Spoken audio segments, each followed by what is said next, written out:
And so underway. No room for complacency, no room for error.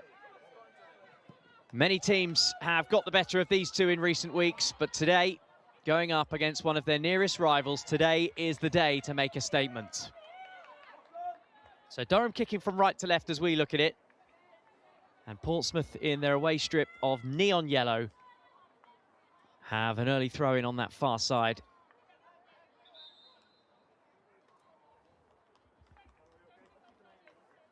And Izzy Collins is just being delayed. I think there might be an issue with the communications device between the referee and the assistant over on the far side. Lorraine Catchpole is the assistant. And we're all good to go. And that throw-in has been given against Portsmouth. So a chance for Durham to work the line.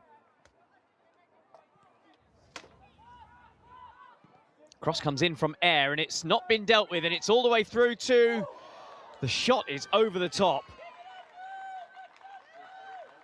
It's Grace Eade who found herself in so much time and space.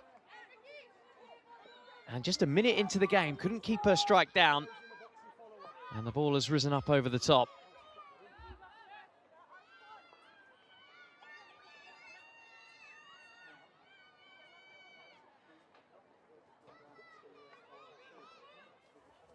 So first chance of the game has gone to the home side, Grace Eade. And Portsmouth's defence will just be glancing across at each other because that was not dealt with. A fairly hopeful ball into the box. Jemima Dahu gets her foot on the ball. Greta Humphreys has gone back to her goalkeeper and left it a little short for Jess Gray, in truth. Michaela Foster conceding the throw-in over on this Portsmouth right-hand side. And Jazz Bull gets a first chance to foray forward.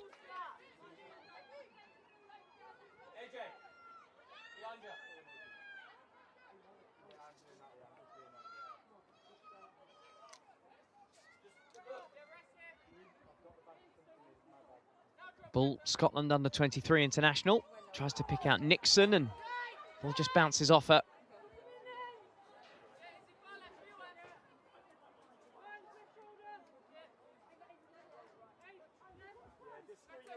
Jay Sadler has always talked about the importance of bravery, intensity, togetherness from his Portsmouth team. He suggested that a little bit of that was lacking in their January defeat to Southampton, the South Coast derby.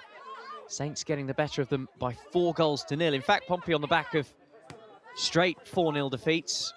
4-0 to Southampton would have really stung against their rivals. Perhaps a little easier to stomach when it comes against the goal-scoring prowess of Birmingham City. But the fact remains that each of these two sides has gone a long time since their fans have been able to celebrate a victory. Eade has won a throw for Durham down this left-hand side, and Foster's coming up to take it.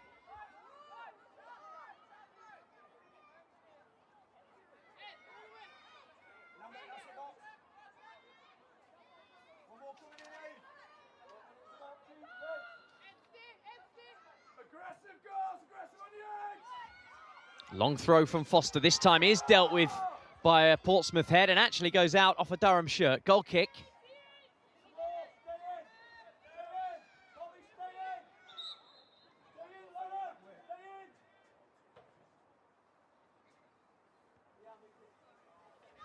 It's good distance on the throw from Foster. Not much of a run-up. Ball bouncing out, I think, off Abby Jones. You can see behind the goal, sport as far as the eye can see here at Maiden Castle. Terrific sporting facility. They have mooted plans to move to a new stadium, Durham. It's not cheap and it's not quick, that's the issue.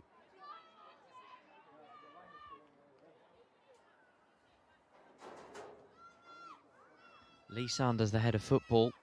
He's a director. He took the club out of the ownership of the university a year ago, February last year. Just got another way. I think I can see on the far side, the referee's assistant is still having an issue with the communications device right next to that floodlight. And I think that is the cause of the delay here.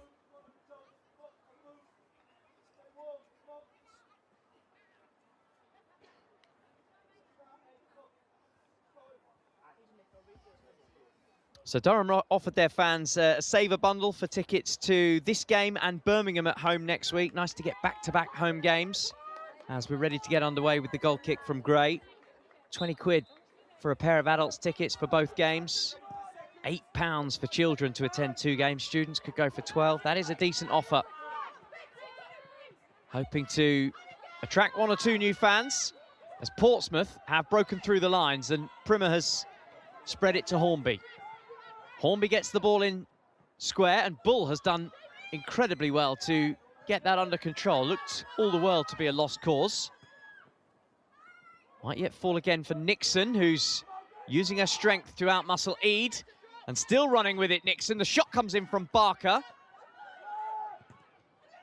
Robotham on the edge of the box and Portsmouth really pressuring the Durham back line, and Dahu has won a free kick.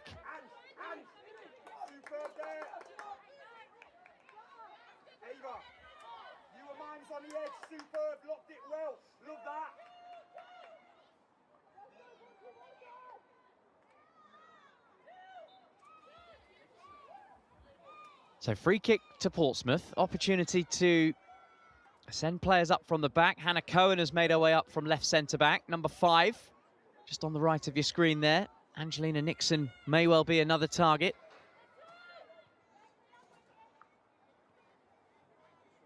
Hornby with the delivery. It's a deep one. It's looking for Greta Humphreys all the way through, though, to catch Shepherd in the Durham goal.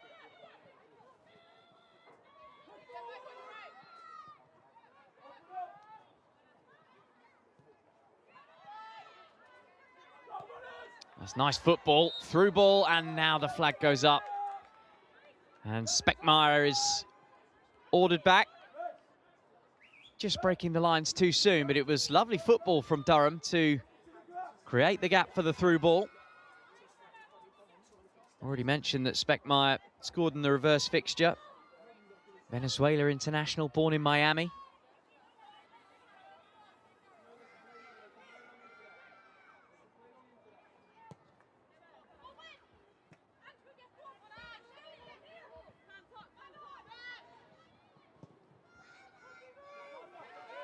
Shepherd sends the ball forward, but got a bit too much air on it. Came down right at the feet of Jemima Dahu, who's lost control of it, and Lambert attempting to pick out Speckmeyer. Nixon has so many tricks up her sleeve. The Portsmouth number 18, crowded out by Foster and Eade.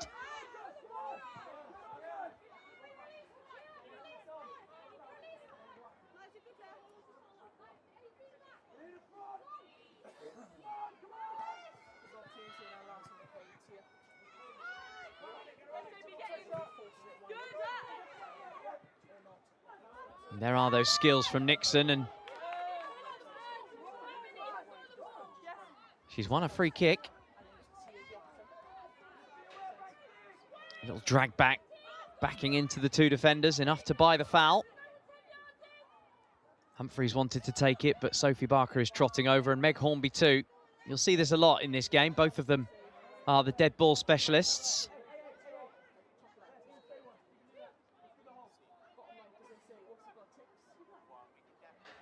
Hornby took the last one. Looks like Hornby may well take this one as well, although Barker's taking a big old run up if it is to be her. Flat delivery from Barker up to the edge of the box. Helped on by a Pompey head, and it's still not clear.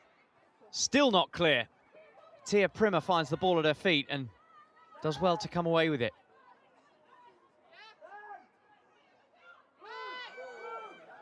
She's won a throw.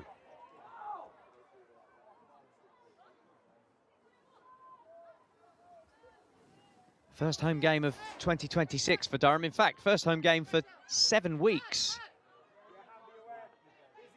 So fans of the home side, unless they've been prepared to travel, have been starved of seeing their team for a good while. Ball hooked clear by Durham. Humphreys looking to switch it up out to the far side. Hornby is lurking. Here is Meg Hornby. Working hard to try and win back the ball. But it's a defensive throw to Durham.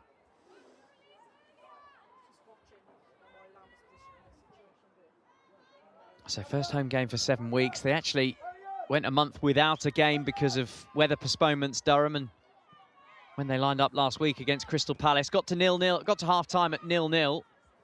Well and truly in the game, but I think just a little bit of match sharpness eluded them in the second half. Palace ran out 4-0 winners, both these sides losing 4-0 last weekend.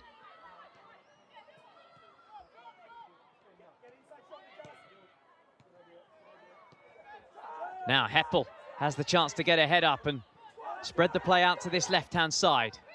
Grace Eade, Lambert in support. And plays it behind Eade, who'd already made the run for the give and go. And it's a bit of a let-off for Portsmouth, in truth.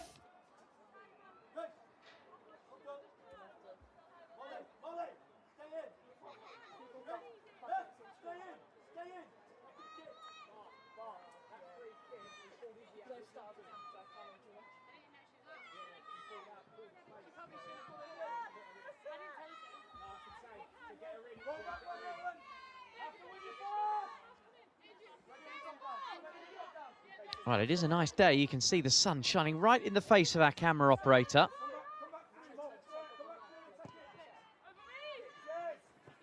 Mentioned the new signing for Durham, Dee Bradley, on the substitutes bench. She's wearing number 15, and that is because Poppy Pritchard, who had been loaned here, has been recalled and has been loaned out to Celtic, which feels like a big blow. England Youth International was a star here and then signed by Manchester City, came back on loan, and her time is up. So Durham have had to shuffle their decks a little bit.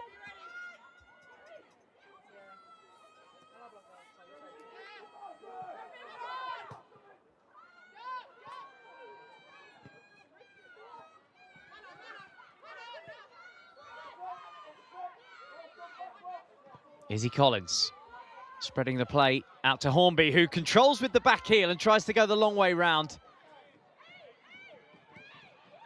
Good defending by Briggs. Wonderful skill by Hornby. WSL 2's November Player of the Month. But here comes Lambert advancing for Durham. Has Heppel inside. Eade arriving late. Abby Jones is up in support.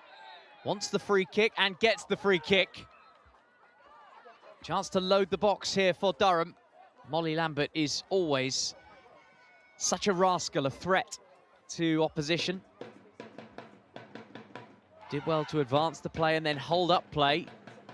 Bided her time until the foul was committed, and Durham have a first chance to send everybody forward.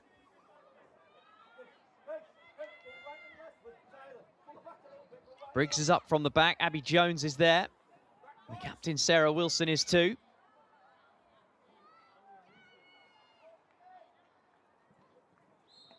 Durham looking to crowd the goalkeeper, Jess Gray. Taken short and flicked on, and Jones heads the ball goalward. Saved initially and saved the second time as well. Wonderful goalkeeping from Jess Gray. Well, the loose ball from Jones headed goalward looked for all the world to be a goal. Top work from the Pompey keeper, and immediately they're down the other end. Nixon rolling her foot over it, and with the outside of the boot, picking out Hornby.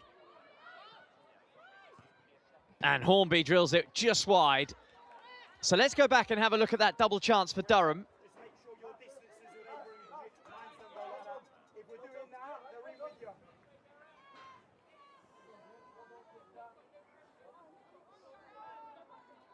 Ball flighted in neatly by Heppel, helped on by Wilson, and there, Abby Jones. Head goes straight at Jess Gray, who reacts brilliantly to deny Grace Eade, I think it was, with the shot from just 4 yards out. Good goalkeeping. But the best two perhaps 3 chances have gone the way of Durham in the early portion of this game.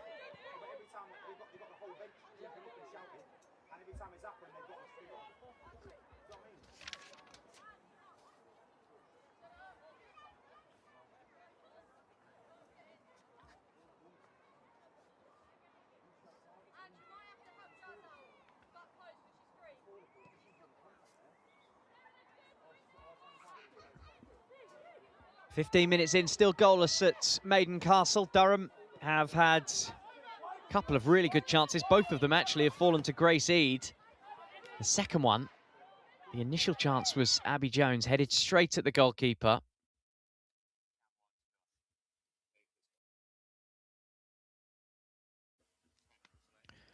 Just apologies for the break-up in picture from Maiden Castle.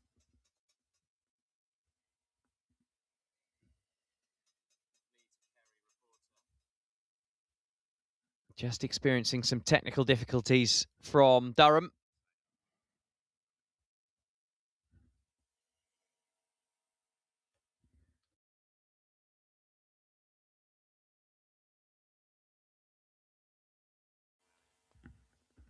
And so while we struggle with the technical difficulties, let's just remind ourselves of some of the best of the action from the opening 15 minutes.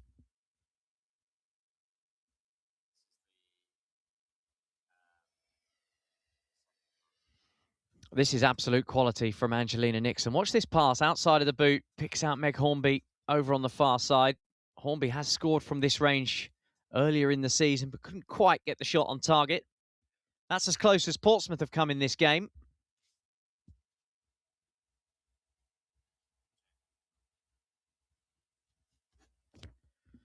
So that is Portsmouth's best chance of the game.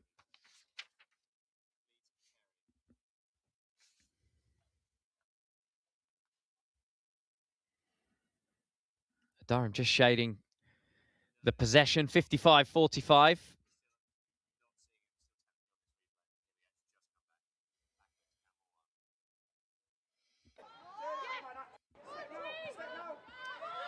Okay, we're back with live pictures now. Durham clearing their lines with Shepherd, but only as far as Angelina Nixon.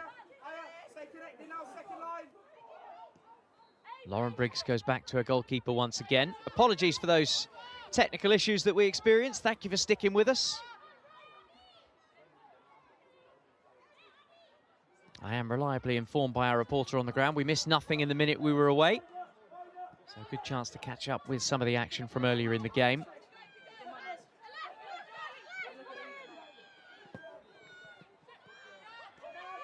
Beth Heppel operating in space. Now Lambert trying to pick out Abby Jones over on that far side, but showing too much of the ball to the Pompey defence, and to who can play one over the top for Nixon to chase. That's going to run all the way through to the Durham goalkeeper. Now Sarah Wilson, 34 years young. Not fair to say that sport is a young person's game. You only have to look at the Australian Open tennis for that. Novak Djokovic, 38 years young. Still causing issues for his younger world leaders. You love to see it. Lambert, now Abby Jones. Lambert has Toland inside her and finds Heppel, who's played a disguise pass. Here is the Ireland international Toland, who wins a corner for Durham. Best move of the match.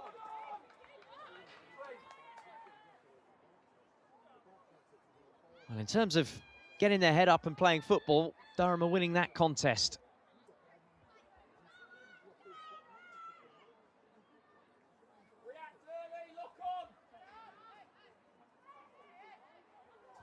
Has been a lack of goals from Durham this season. Just 13 they've managed in their 12 games so far. 6 of them, half of them, almost have come from the boot of this woman, Beth Heppel. Again, she picks out the head of her captain, Sarah Wilson, who can only help the ball on. Jones tries to keep it in. It's a goal kick. It's good defensive work from Meg Hornby.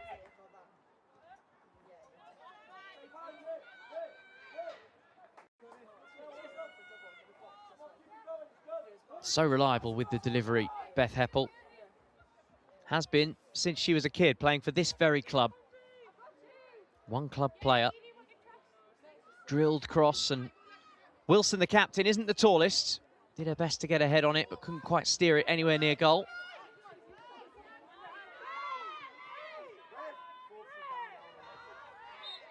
Whistle has gone for a tug on the shirt of Jemima Dahu.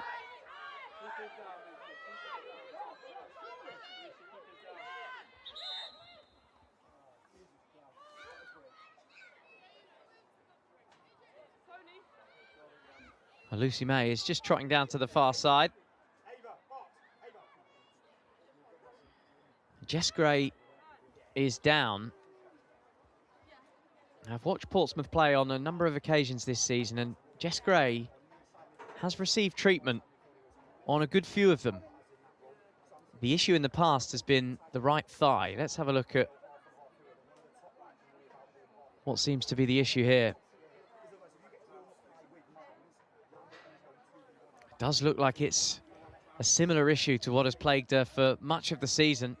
Jess Gray, it's the right leg at least. It's a kicking leg.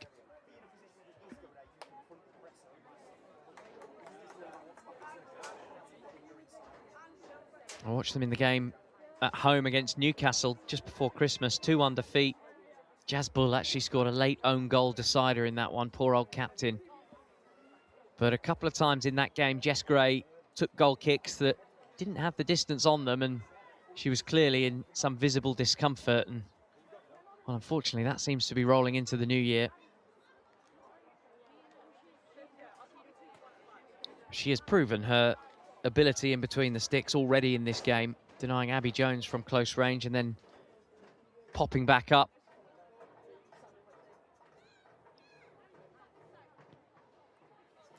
Good to see her back on her feet. We will keep a close eye on that. And unfortunately, it looks like... Oh no, I thought the referee was going to restart with the ball at her feet. No, don't do that. Here is the last kick. We'll just see if there's any... There is a little hop from the goalkeeper after she kicked it. Didn't quite get the air on it. In the Newcastle game, Pompey resorted to taking their goal kick short or entrusting one of the defenders to take it. They do have Comfort Harbour on the bench, so an option. Jess Gray is without a shadow of a doubt their chosen number one.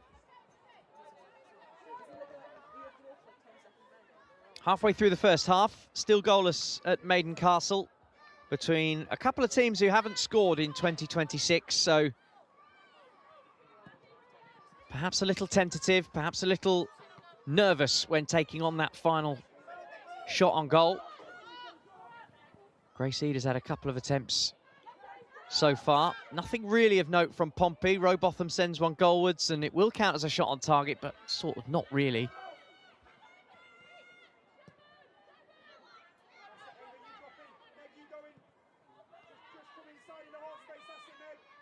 And Heppel receives a push in the back. Free kick to Durham. Let's have another look at the Pompey chance a couple of moments ago.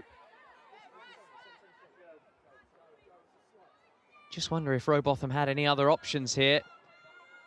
Not really. 4 players in front of her, but all closely marked.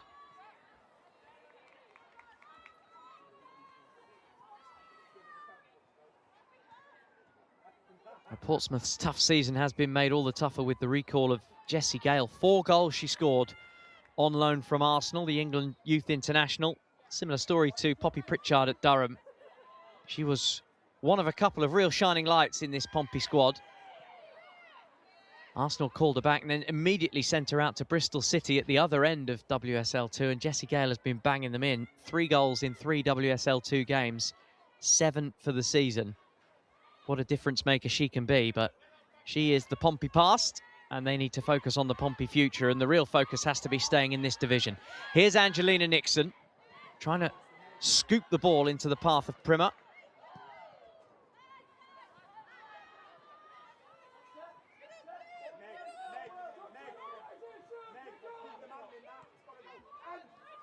Well, Durham are shading the possession.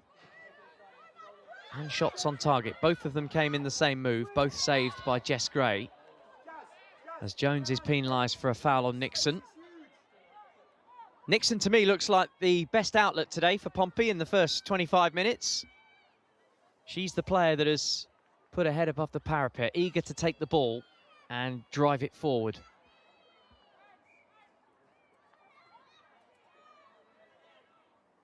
Pompey have had such rotten luck with injuries. Annie Hutchings, Emily Pittman, Lucy Johnson all out with the dreaded ACL, the knee injury that is the scourge of women's football.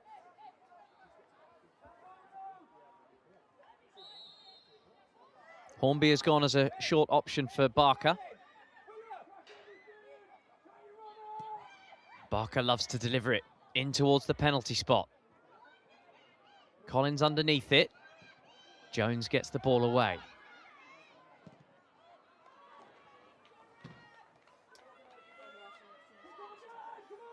So still waiting for the key moment, the key breakthrough at Maiden Castle.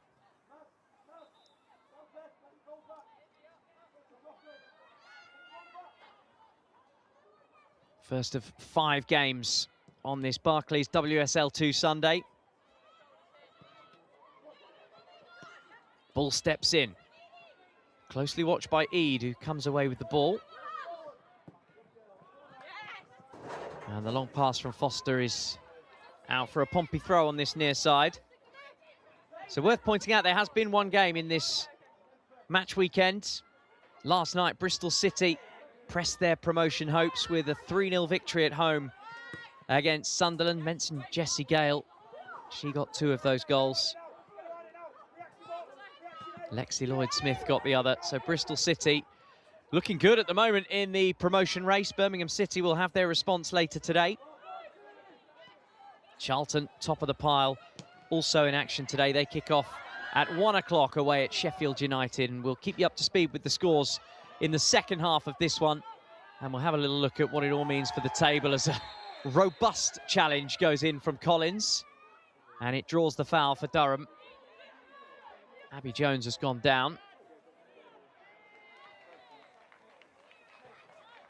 And the yellow card is shown to Izzy Collins, first one of the day. I have to say, absolutely deserved. This is something you might see on Gladiators on a Saturday night.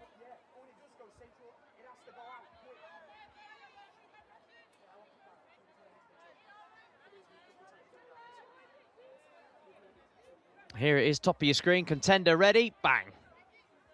That is why Izzy Collins is the first player to go into referee Lucy May's notebook.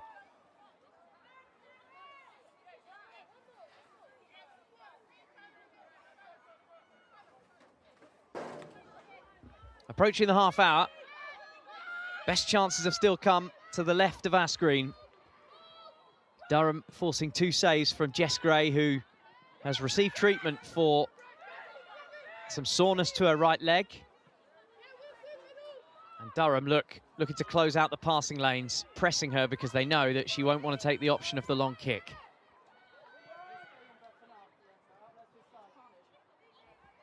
Nixon's got caught on the ball.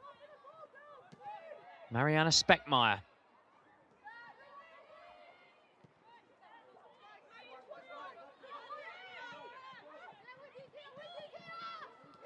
Durham looking to play the ball out from the back. Beth Heppel had to drop into defence. Lauren Briggs is being hounded. Good pressing from Portsmouth. And Durham have done expertly to get through the lines. Briggs has gone from defence into midfield. She's won a free kick. Rowbotham tripping her.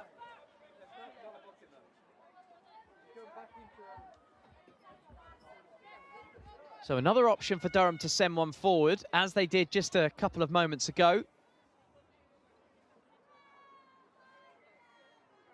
And this would have been reassuring for fans of Portsmouth, because the goalkeeper, who's already had treatment, came out and made no mistake with the clean claim.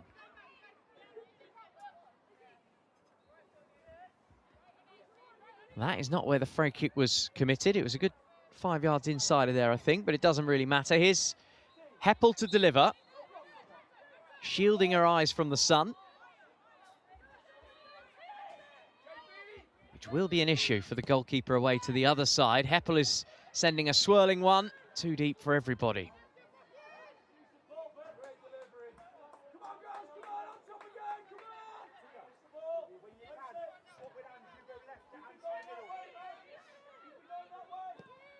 Goals going in the top flight of the WSL. Brighton 1-1 with London City Lionesses, who played at this level last season. As we take another look at Heppel's delivery just a couple of moments ago.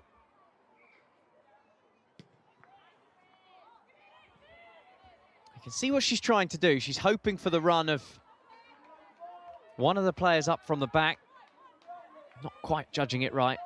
Easy for Portsmouth to deal with. Just to go back to the goals in WSL 1, Everton and Aston Villa drawing 1-1, 37 minutes in that game, and West Ham United down at the bottom and struggling, 1-0 up against Tottenham Hotspur. Manchester United and Liverpool drawing 0-0. West Ham, if they get that win, they would move fourth from bottom. Liverpool at the moment jettisoned down at the foot of the table. And remember, the team finishing bottom of WSL 1 will have a relegation playoff against the third place team in this very division. Gray is charged down and has to trust her right foot again. Got good distance on that one though.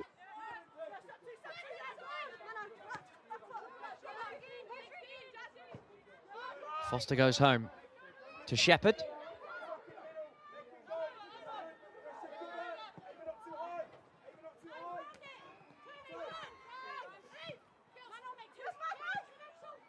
Lovely football. Barker is trying to stab the ball through to Nixon. Wilson uses every ounce of her experience to intercept. Eid full of good running, but running down blind alleys at the moment and crowded out. Pompey win the ball back. Hornby with really neat close control. Long ball forward is rather loose, out for a goal kick.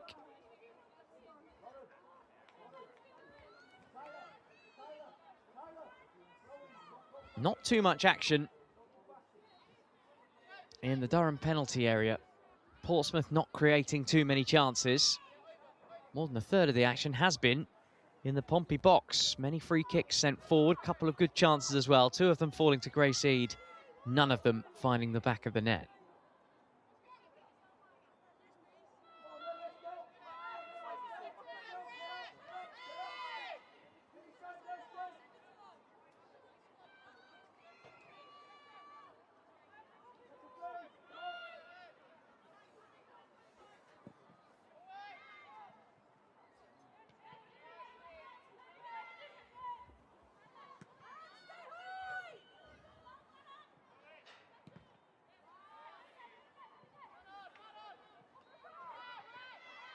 Izzy Collins battling away for the ball.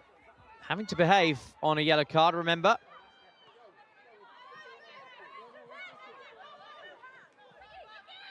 Foster stepping out of defence, just nicking the ball off her teammate's toe and trying to start something from the back for Eid to run at the defence. Supported by Lambert, that is good defending. Hornby tracking all the way back. DeHoo through the lines. Primer is forcefully removed from the ball.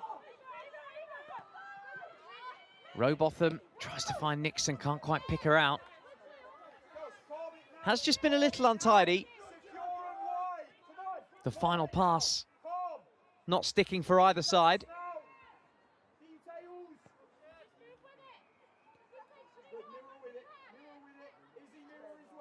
But it would be fair to assume that confidence is not riding at its very highest for both of these two sides, in that you have to go back almost 4 months since the last time Durham won, 3 months since the last time Portsmouth won. And you add into the mix a little sprinkling of pressure that can't really afford to lose this one. Primer down the left-hand side, and the ball just bounces off the defender into her face and out for a goal kick.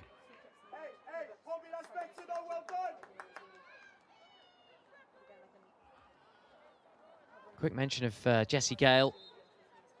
2 goals for Bristol City last night. Moved her level with Sarri of Birmingham City and Hardy, her teammate at Bristol City, as the top goal scorers in WSL 2. Beth Heppel has 6, just 1 behind them. She made a lightning start to the season.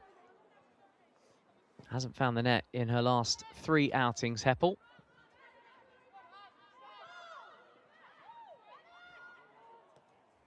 Backheel pass from Nixon.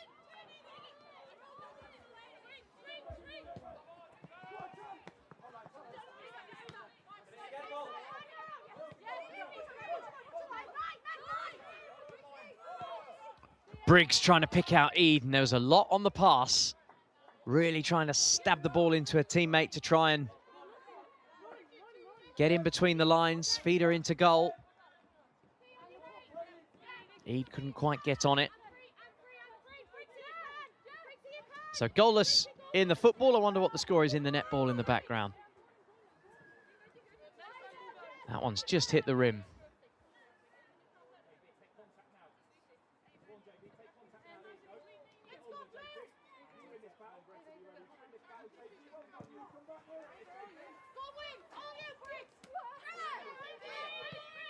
Toland tries to turn the ball forward, looking for Speckmeyer.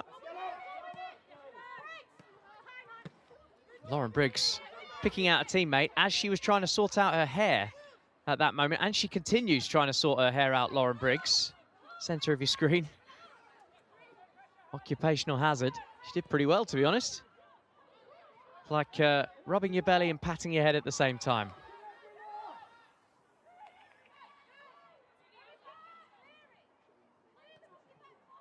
Nixon, that's good. Brings the ball under a spell and gets away from the challenge, but can't quite pick out Hornby on this side. It's been a recurring theme that Nixon's first touch is so exciting. Hasn't managed to pick out a teammate. Good areas, though, we got to secure it. We're getting in good areas now. Just the detail hands.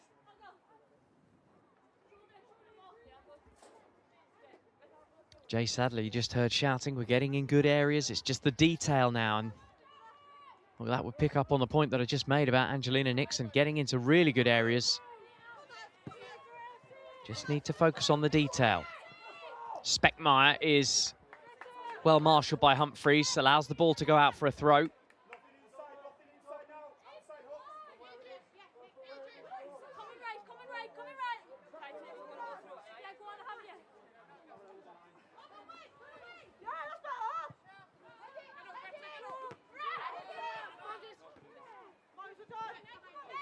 I mentioned Durham like to do their bit for their fans. They had a sticker swap shop pre-match for those of their fans that are collecting the Barclays WSL 2 sticker book.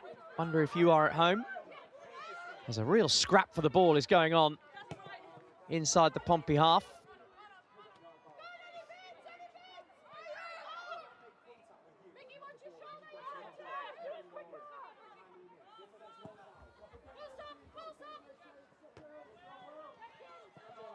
Good header from Wilson. Powerful header. And Heppel got onto it.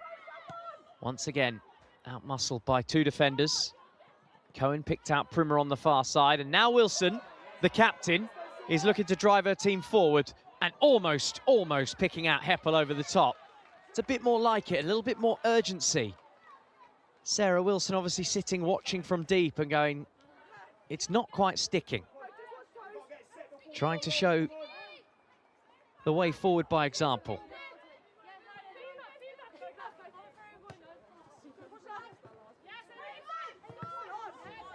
So ball out for a throw. Let's have another look. Sarah Wilson,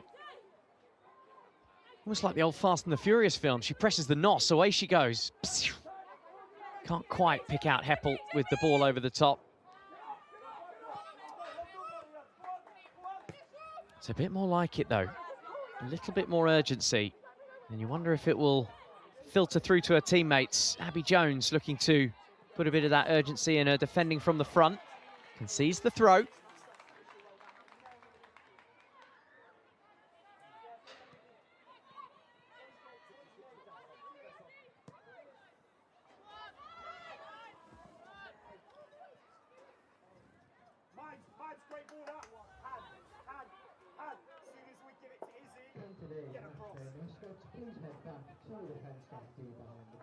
Oh, there you go. If you like your football graphics, there's a good one.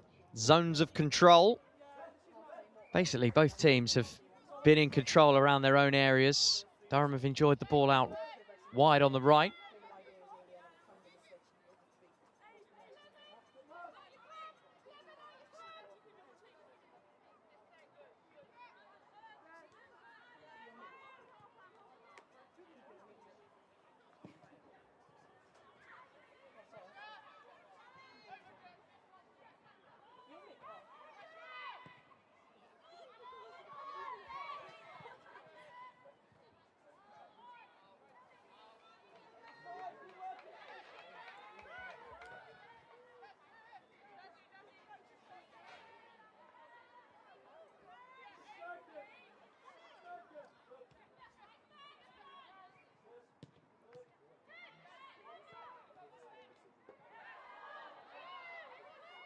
Strong defending from Hannah Cohen. Thought she'd done enough to win the throw, but the officials saw it the other way.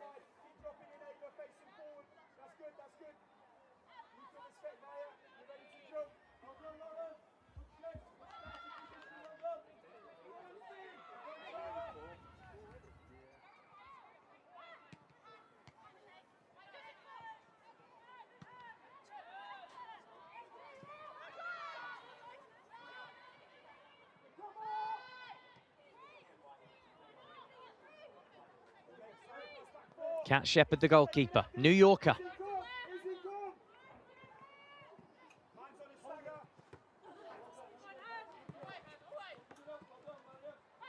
Speckmeyer with the control.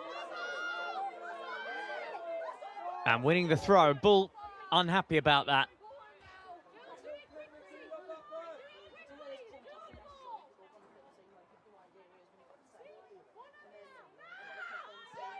Taken quickly by Speckmeyer. Everybody was expecting her to leave it for Foster. The Venezuela star trying to speed things along and try and catch Portsmouth cold. Heppel, driving run through the middle from Lambert. Heppel has won a corner. Another chance late in the half to send one central.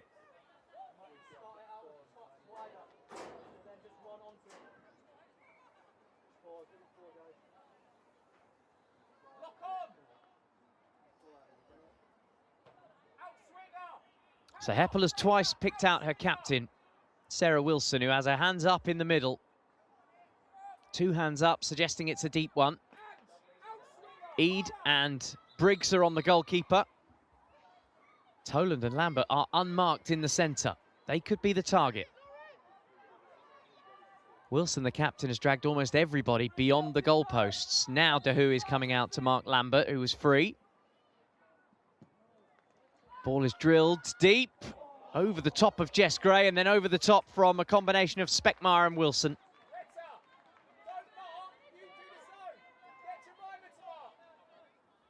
It's a really good delivery, though, from Heppel. You could see before the kick was taken that Wilson had two hands up. That looked like it was signifying knock it deep, and that's exactly what Heppel does. The goalkeeper misjudges it, and it's Speckmeyer's head under pressure from her own captain, though, and steers the ball up over the top.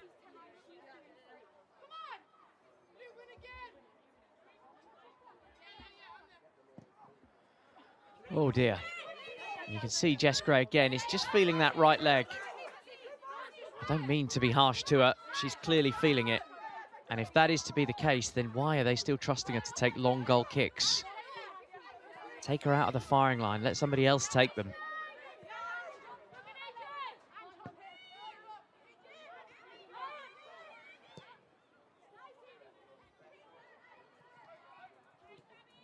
Jay Sadler knows exactly what he's doing. He was the manager of the season at this level last year, Portsmouth's first in the second tier of women's football in England. Finished 9th of 11th last season, which you think manager of the season, finished third from bottom. Actually, is a real achievement for Portsmouth, who only stepped up to this level for the first time. 4 minutes to be added on at the end of this half, and that's plenty of time for either of these sides to wrestle a goal away. How about that little nutmeg from Molly Lambert on her opposite number Rowbotham? Lambert carrying her team forward. Now gets her head up and picks out the cross. It's an important defensive header away. It's a wonderful nutmeg from Lambert to begin that attack. And now Portsmouth, with the game stretched, are down the other end with Hornby, who wins a corner. Oh, no, she doesn't. She thought she'd won a corner, but the ball ricocheted off her and out for a Durham goal kick. So into the 4 minutes added on at the end of the first half.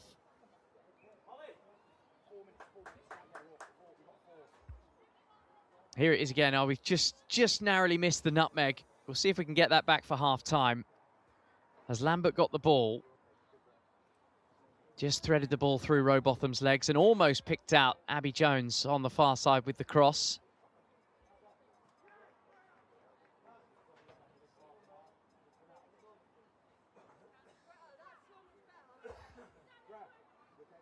It has been a game for the defence, has to be said. Durham and their clearances, well, only Portsmouth have hit more clearances this season than Durham, and they're trying to do their bit to eat into that lead. 13-2 in this first half, and both defences will be happy that as it stands, they'll be going to the break with a pair of clean sheets. For the neutral, I think we'd argue we'd like to see a bit more. And oh dear, Izzy Collins went in high there, already on a yellow card, remember.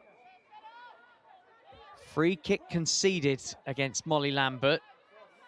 Just a foul, no more, but every time a player is on a yellow card and they concede a foul, you do wonder, are they chipping away the good grace of the referee?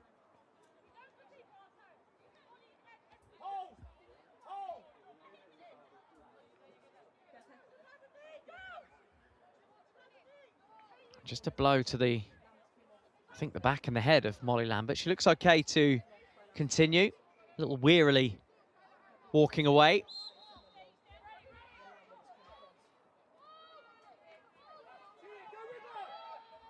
Foster to deliver. Up to the edge of the box. Ball comes straight back to her. First delivery was left foot. That one was right foot from the Kiwi.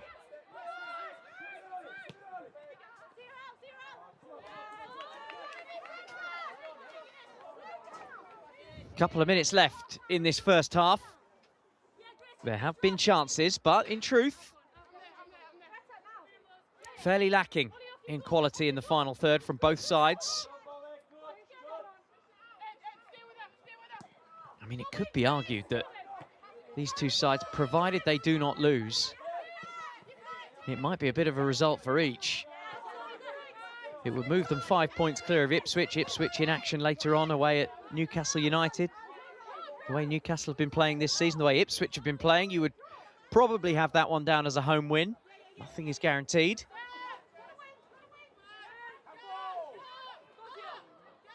Tia Primmer's having none of it, and she is forcing Portsmouth forward. And winning a throw right in the corner.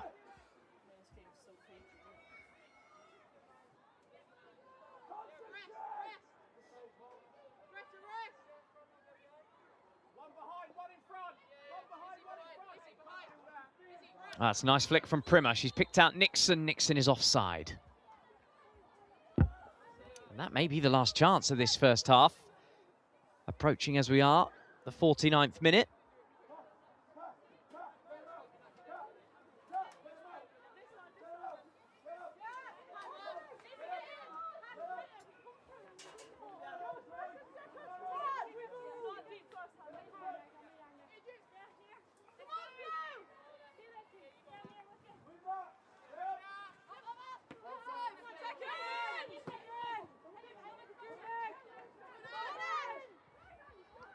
Nixon. Is there time for one last foray forward?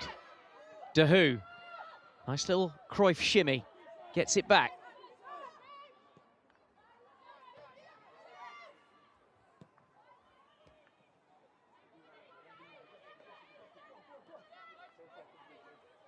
We have had the 4 minutes added on, and Portsmouth are going back to their goalkeeper.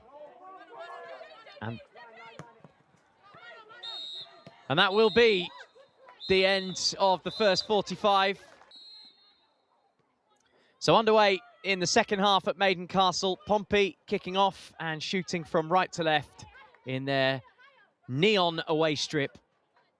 And so far, no goals in this crucial clash down at the bottom of WSL 2. Just 1 point of order from the first half. There was one yellow card, Izzy Collins. Play goes on with a player down injured. Kat Shepherd collects the ball, and we will now have a break in play. It's Grace Eyre who has stayed down. Play went on around her. So we'll just have a quick break in play.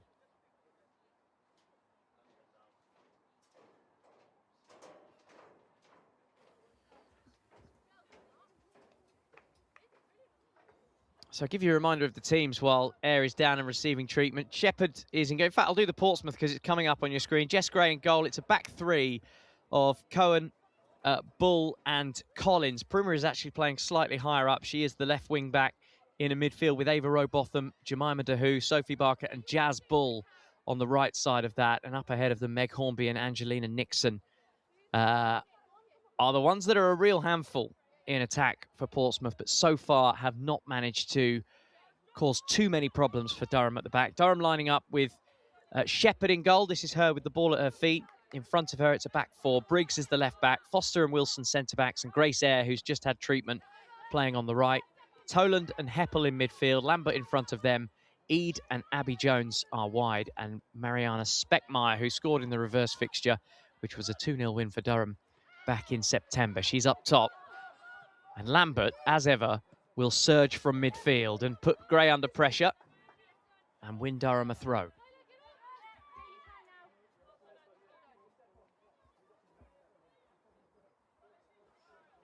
So we'll keep you up to speed with any goals in Sheffield United against Charlton from Bramall Lane. The other games, 3 of them kickstart pretty much as soon as we're off air. 2 o'clock kickoff. So if you're enjoying the coverage, you can enjoy the whole afternoon in the company of WSL 2. Abby Jones had one of those good chances in the first half for Durham. Ball comes across and it's not the most convincing of clearances.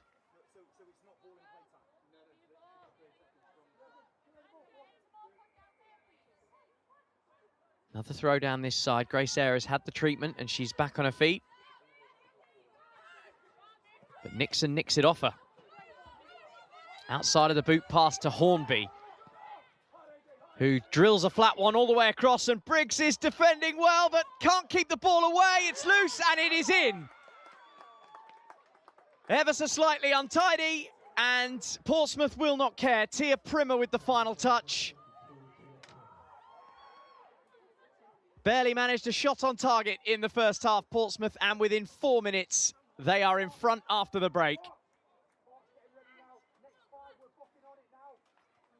And it's a surging break that Durham just could not deal with.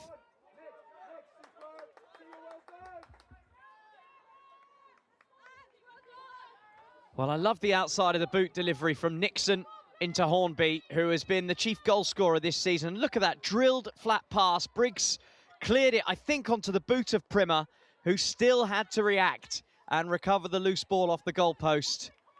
And a desperate Kat Shepherd ends up in the back of the net along with the ball.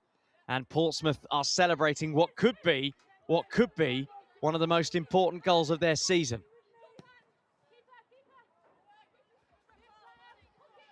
And so all of a sudden, Durham have a big job on their hands. It's Portsmouth's first goal of 2026. It goes to Tia Primmer. And Durham, who themselves haven't scored since Christmas, now have to go back to the well.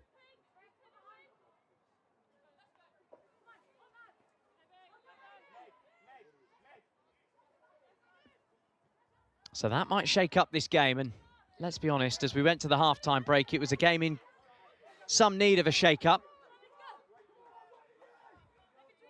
Terrific that we've got that added spice so early in the second half. Portsmouth leading by a goal to nil. And Jay Sadler, whatever he said to them at half-time, he has reaped the rewards. It's a confidence booster for Pompey, no doubt. Back-to-back 4-0 defeats, Southampton and Birmingham. Nixon played her part in that goal. feeding Hornby. Hornby's delivery was quality. Cohen. Nixon again. Wants the foul, but won't get it. Oh, that's a really good pass round the back. Speckmeyer running through, and Gray had to come out and take everything out, ball and player. Jones with the cross. Headed clear by Bull, who immediately starts galloping upfield. Good defensive work from Briggs just to intercept the pass.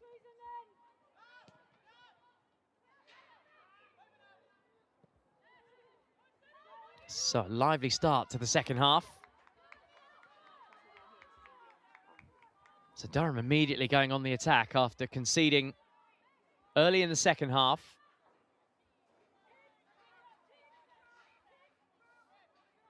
It's Tolan with the through ball. It's really well weighted. And Speckmeyer would have been onto it if it wasn't for the alert reactions of Gray.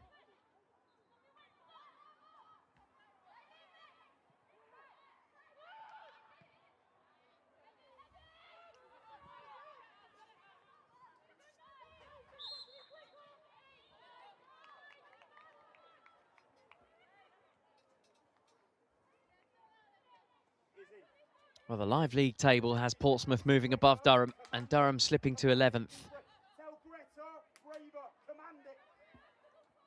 Somewhere down the road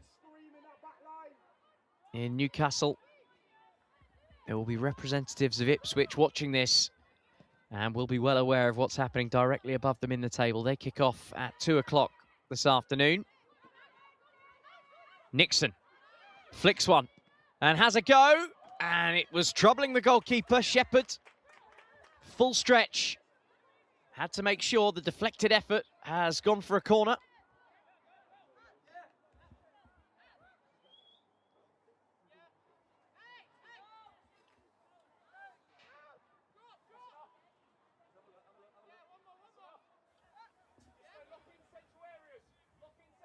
Oh, he said at half-time, take some shots, take some risks, and Portsmouth looking to do that from the off, having got their noses in front. Megan Hornby to take the corner. PO2, the Portsmouth postcode, tattooed on her arm. Crossed in high to the edge of the 6-yard area. It's a Pompey head. And the whistle has gone because there is a player down in the box. And needing some treatment, looking in some discomfort. It's Izzy Collins, who actually won the header, but in the follow-through, I think, collided with an opponent. Felt the full force of it.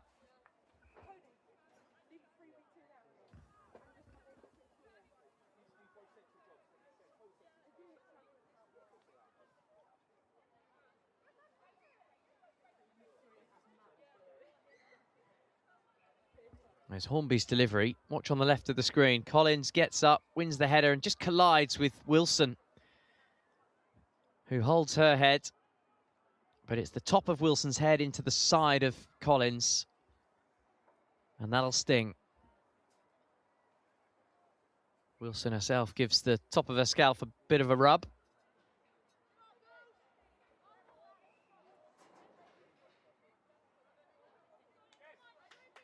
Collins is back up.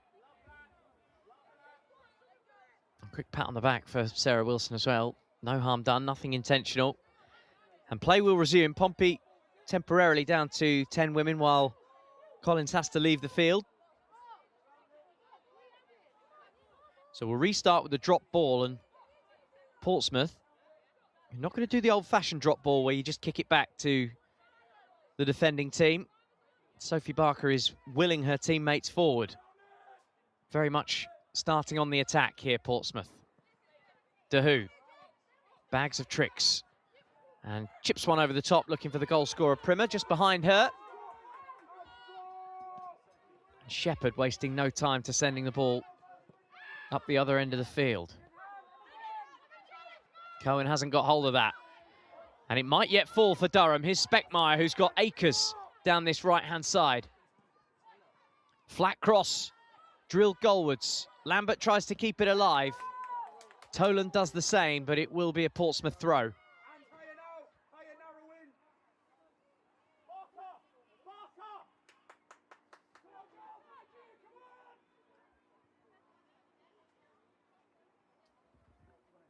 Well, Tia Prima's goal is her first of the season. Might not go down as one of her all-time classics, being that it was from within a yard, but she had to work hard to recover it after the bobbling, bouncing ball ricocheted off the post.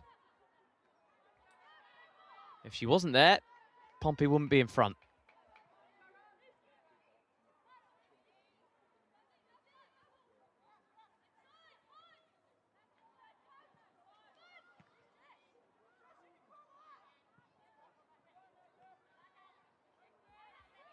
That's really nice from Foster, dancing away from a couple of tackles and giving the ball to Eade.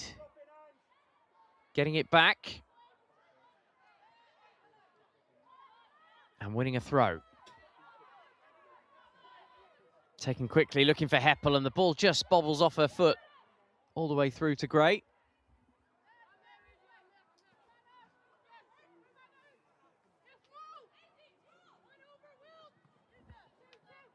Calm defending from Cohen, loose touch from Gray, charged down by Lambert. And Heppel has tucked the ball away. Portsmouth had a warning in the first half, playing the ball out from the back.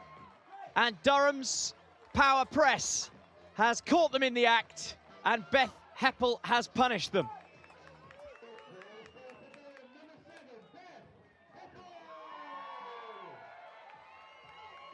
Well, she's an OG of this Durham outfit. Look at this, Portsmouth playing out from the back, Lambert leading from the front, and Heppel, the top scorer this season, has just joined Jessie Gale as the top scorer for the WSL2. That is her 7th of the season. Every time she laces up the boots for Durham, she's setting new records. She is the club appearance holder, 289th appearance. Brought up 100 goals for the club earlier this season as well. And she has levelled things up. And Portsmouth can only have themselves to blame.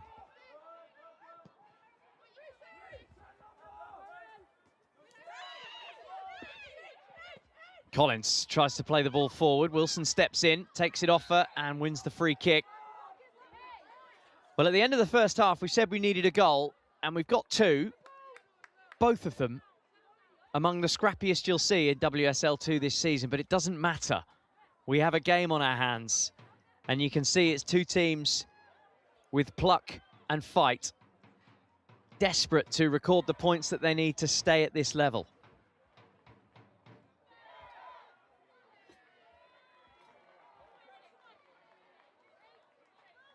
Wilson stepping out of defence. Collins there on a yellow. That is the second foul she's committed since being booked, Izzy Collins. Well worth flagging, because referees occasionally can issue a yellow card for accumulated fouls. Can't imagine she's got too many spare in the locker now, Izzy Collins. It's the unmistakable control from Angelina Nixon. The way she can bring the ball out of the sky on her laces and just kill it dead. Such a skill.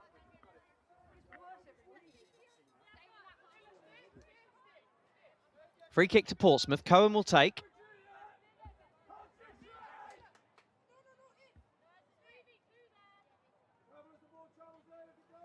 Both sides have options on the bench. Lucy Shepherd is one of the options available to Portsmouth. New signing. Back in the UK after a stint playing in the USA. Attacker. Georgie Freeland as well is deadly with her deliveries. Has scored from corners this season. Options available to Jay Sadler as his team come on the attack again and win a throw.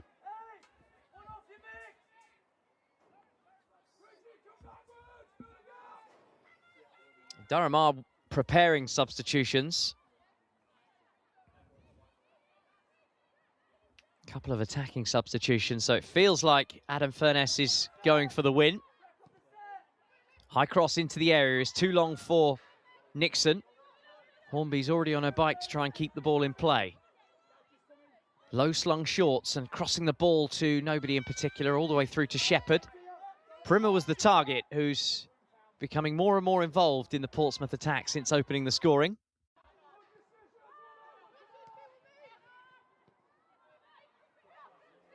Here she is again, Tia Primmer with space to move in. Barker inside, Hornby inside, and the ball just bobbles away from her.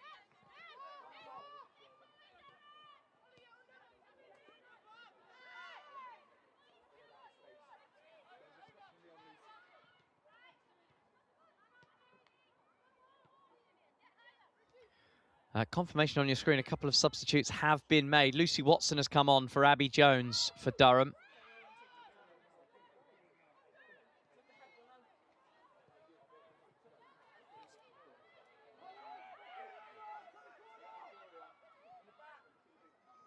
And Grace Eade has gone off, and Layla McFarland is on. So a couple of attacking substitutions for Durham. But at the moment, they're having to defend, and defend stoically, with Pompey trying to turn up the heat as we've moved past the hour mark.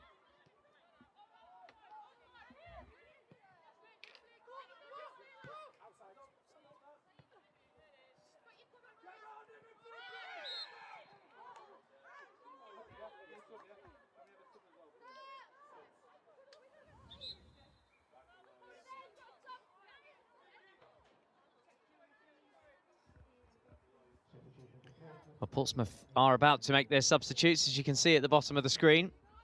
And it is the two that I mentioned, Georgie Freeland, Lucy Shepherd, are both coming on. Angelina Nixon, one of those players to make way. I think she's had a good game, Nixon.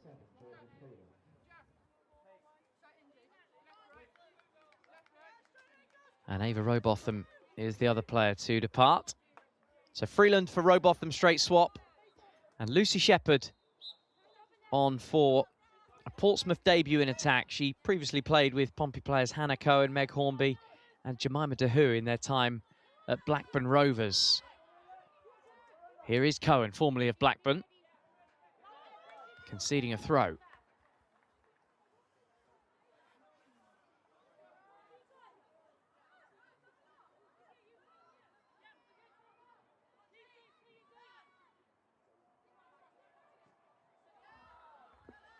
Well, both teams appealing for the loose ball, and it's been given in favour of Durham down that side.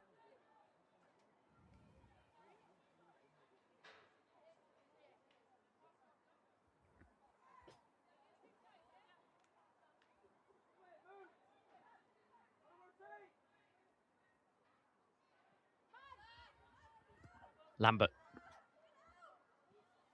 Pivotal role in the equaliser. Leading the press, winning the ball, and allowing Beth Heppel an empty goal to tuck the ball in.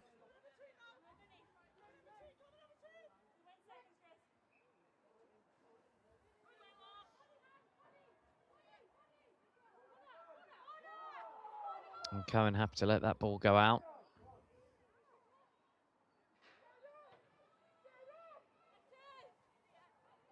Well, Portsmouth have overtaken in the shots front. Durham just shading the possession. Feels a much livelier game since the break. Bit more urgency from both sides in attack.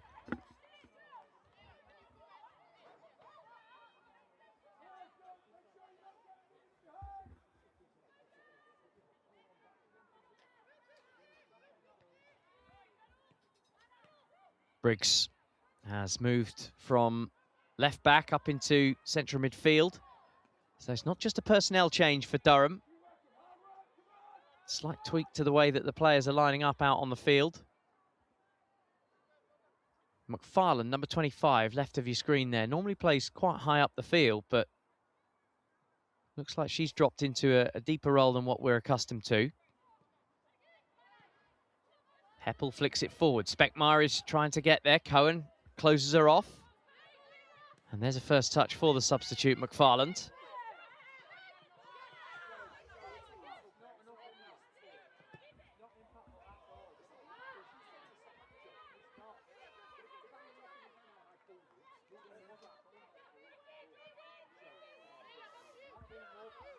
So 1-1 here at Maiden Castle.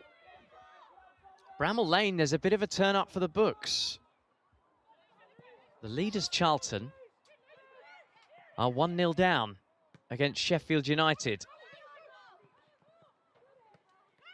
Amy Andrews has scored with the assist from Abby Lafayette.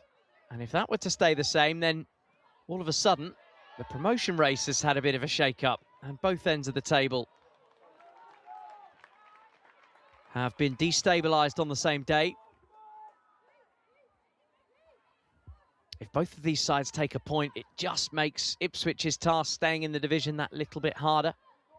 If either side wins it, well, it would go some way to suggesting they're halfway safe. Ipswich would have to really turn around their fortunes. Only 5 points they've taken from half the season.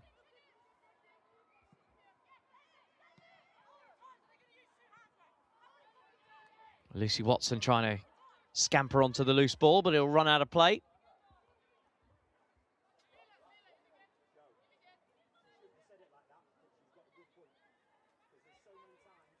Just glancing at the stats from Bramall Lane, Sheffield United dominating possession, 60-40, and 1-0 in front against the leaders who have been up at the top of the table for pretty much the whole season.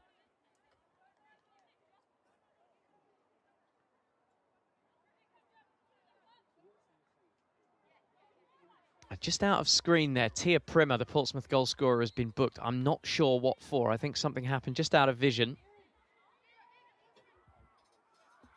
So second player to be booked for the away side today. Izzy Collins in the first half, who's subsequently made a couple of robust challenges while on a yellow card. Here's Layla McFarland. San Diego born, former Northern Ireland under-19. Trying to get the ball central, but out for a goal kick.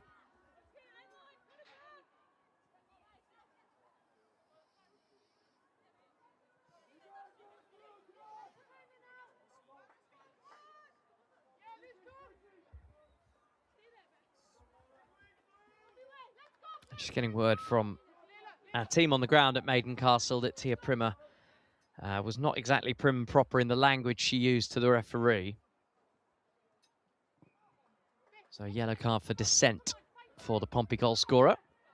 Here she is, winning a header and winning a foul for Portsmouth. Clattered into by Speckmeyer.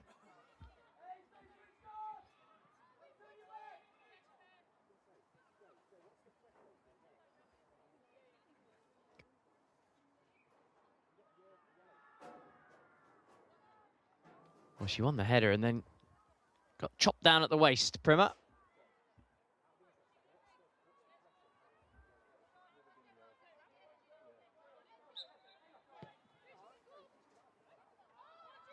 Cohen drills one looking for Hornby, and that is really good defending, really brave defending from Grace Eyre, who's already had treatment in this game. Could see Hornby coming at a rate of knots, bravely jumps for the ball. Wins the defensive free kick. Hornby had to go for it. Here is the challenge on Primmer, who goes up for the header and bang, down you go. Hip to hip.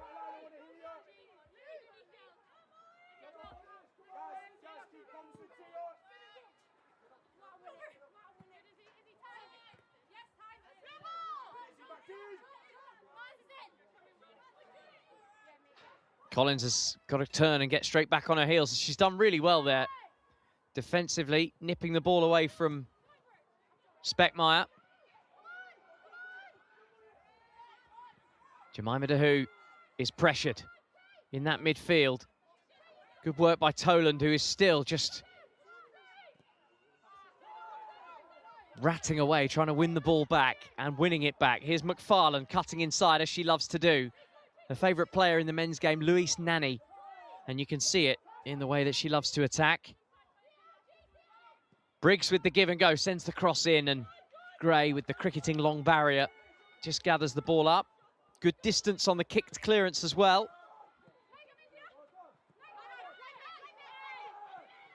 And Hornby penalised. Let's have another look at the brave defending from Grace Air just a few moments ago. Long ball over the top. Hornby was trying to get on the end of it. The Cohen delivery. This is brave defending from Air. Had to go for it, and bang. Hornby came through the side of her.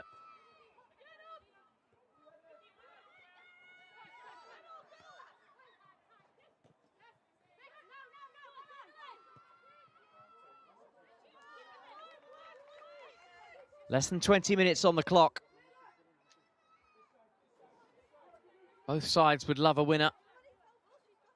Both sides have made their attacking changes to try and find that winner. But since the goals, there's been precious little attacking of note until Heppel gets a shot away and straight at the goalkeeper. She sits in the pocket, Beth Heppel. Constant menace.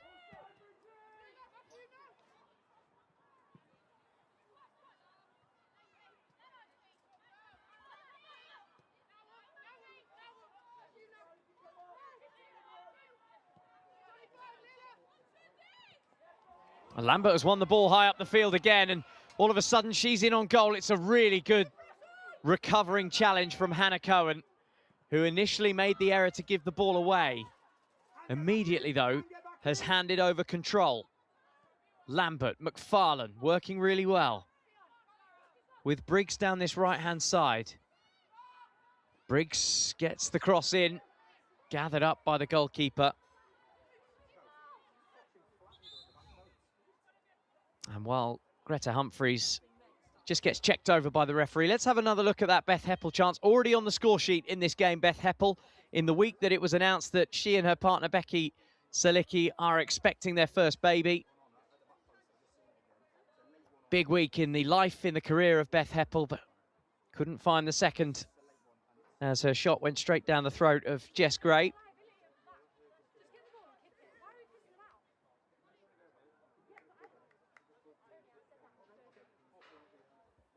Greta Humphreys just receiving some treatment in the lower back.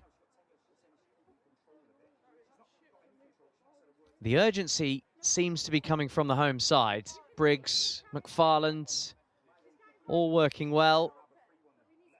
It's a shoulder-to-shoulder, Speckmeyer and Greta Humphreys, and Humphreys came off second best. Just took the wind out of her sails. Another substitution is being lined up for Portsmouth. Jemima DeHoo is going to make way.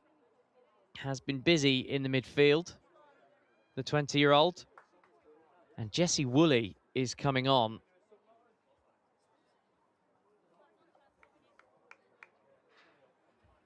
So another attacker coming on for a midfielder.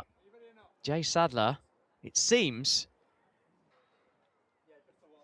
is eager to chase the victory here. There is Jessie Woolley preparing to come on. Once of Bristol City. Played with her club captain, Jazz Bull, at the Robins. Only came in as essential injury cover earlier this season at the time when, as I've previously mentioned, Pompey were absolutely desperate, to be completely honest. They had to cancel a game in the Women's League Cup against Charlton. Couldn't get the personnel to field a team. Charlton awarded the walkover. Portsmouth are actually fined for that. And Woolley was one of a number of players that they've signed in this mid-season just to add to the ranks. And here she is, not just trying to add to the ranks, but trying to add to their points. Can she be the player that can unlock this game? Here she is, straight into the action, playing a little deeper than she has been in her previous appearances for Portsmouth this season. Long ball forward for Heppel to chase, and Bull backpedaling quickly.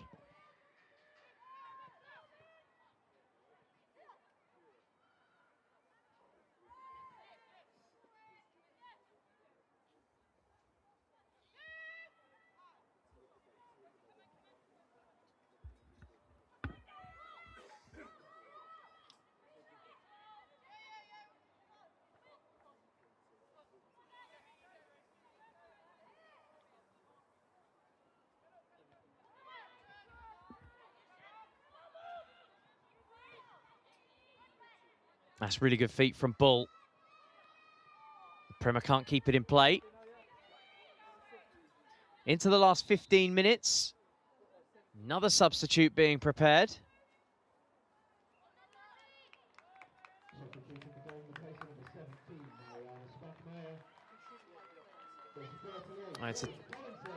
It's a Durham change. Grace Collinson is coming on, England under 17.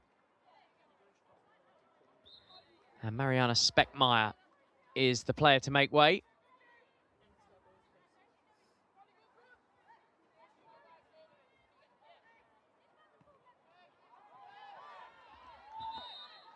Quick throw taken, and Heppel was in on goal there. And the referee, Lucy May, has ordered them back. Ordered them back because it wasn't their throw-in to take. It's a Portsmouth throw. Bull guns it down the line, and Pompey have won another throw and gained 10 yards.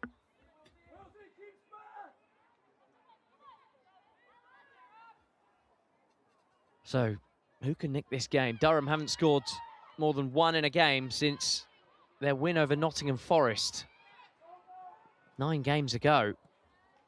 That is what they'll have to do if they are to come out on top in this game.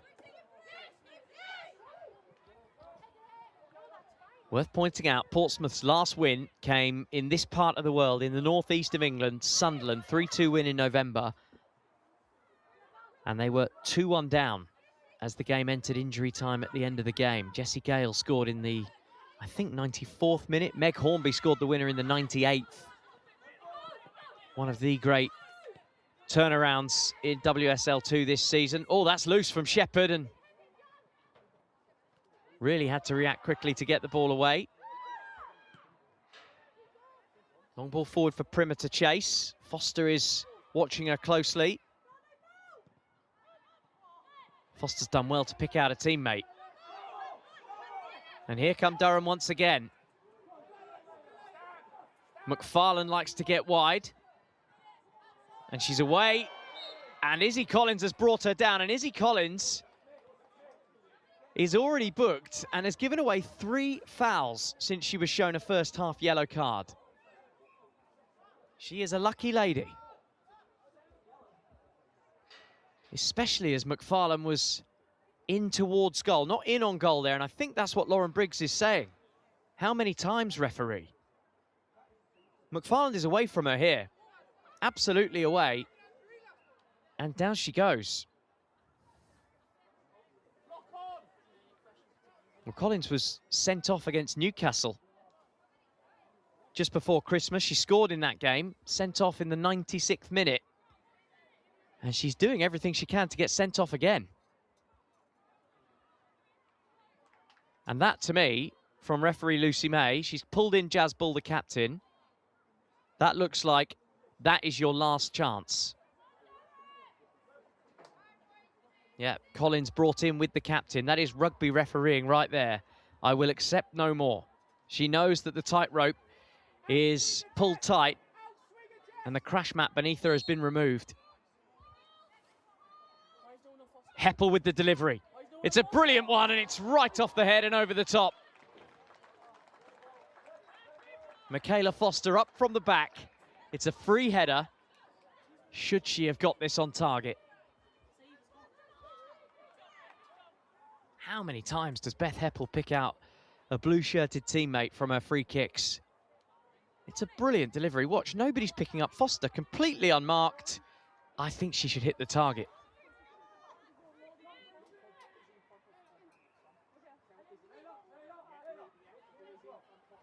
So a let-off for Portsmouth, just over 10 minutes from time.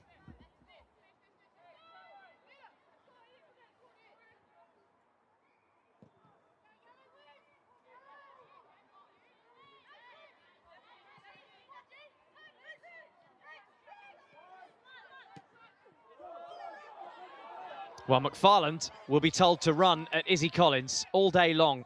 Force the challenge. Heppel with the shot. Blocked. Handball, cry the Durham players and fans. Play continues. Neat first touch from Briggs, who is moving higher and higher up the field from her starting position of left back. Durham are chasing this one. McFarland tries to feed Briggs, and she doesn't read the pass, and Collins can allow it to go all the way out for a goal kick. Let's have another look at this. Appeals for handball. A goal-bound shot. So McFarland will now be encouraged to run at Izzy Collins.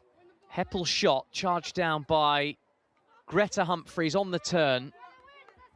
Even if it did strike an arm, I think that would have been the harshest of handball penalties. Look at those defensive stats. 15-8 clearances, 14-7 tackles won in the game. The defences are doing their duty.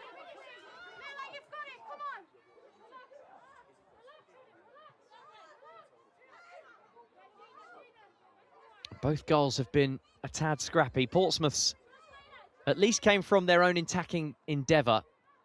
Hornby with the drilled through pass.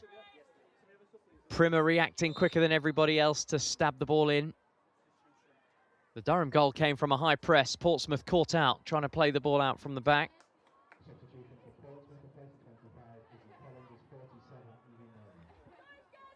Evie Miller is set to come on, 18 years old, defender. Evie Milner, I beg your pardon.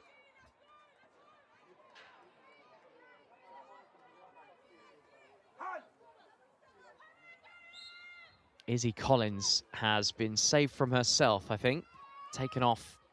So a defender for a defender, and Evie Milner, teenager, who is on one of these academy development loans from the Brighton Academy. She is the Brighton and Hove Albion captain. She comes on for her WSL 2 debut, her Portsmouth debut.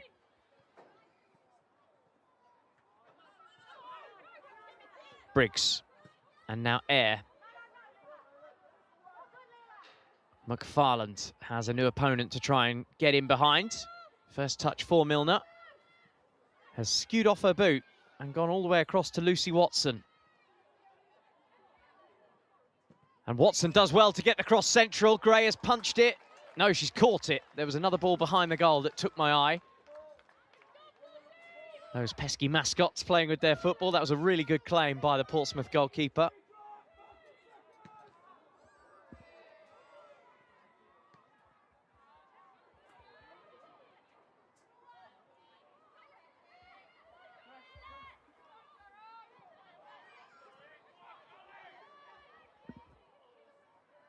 And Jess Gray has stayed down, and once again, I think might need a bit of a breather. It looks like that right leg again. This is brilliant work from Watson down the left-hand side. Stood up by Primer, and a terrific claim over the top of Hannah Cohen. But all is not well. This looks like left leg, actually.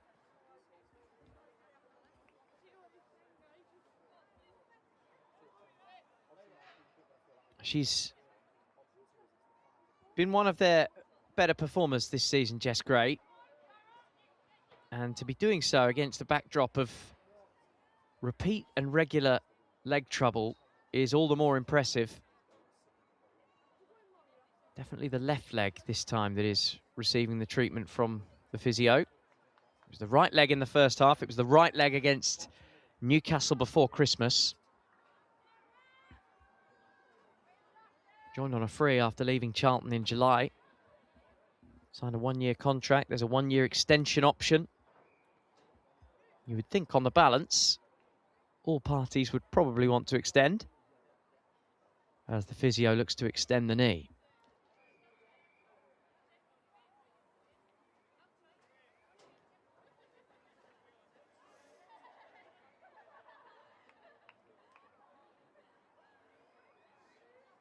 Quick check on the goalkeeper for Lucy Shepherd, who's another player making her Portsmouth debut. Joined last week after leaving the USL Super League side Dallas Trinity. Jay Sadler, when he signed her, described her as a player with tremendous energy, real pace. That's exactly what they lost when Jessie Gale, I beg your pardon, was recalled by Arsenal and sent back out on loan to Bristol City. We saw her goals for Bristol City last night in the half-time break of this one. Just a quick goal update. They're approaching half-time at Bramall Lane. and Charlton, the league leaders, have levelled things up. They were 1-0 down against Sheffield United, and Lucy Fitzgerald has scored from 10 yards out, banging it into the top corner. So the leaders are back level away at Sheffield United. And right here, we've got 5 minutes plus for somebody to go out and be a hero.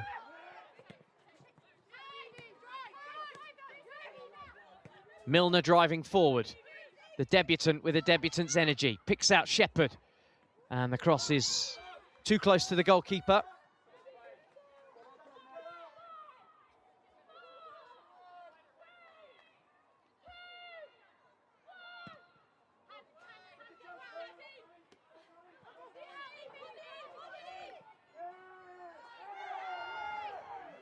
Two subs collide, Milner and Collinson.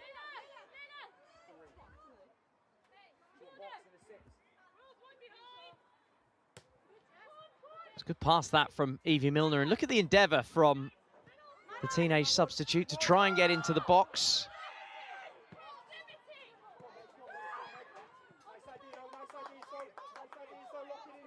Jay Sadler continues to cajole his team, urge them forward. Both these sides winless since way before Christmas. November for Portsmouth, October for Durham.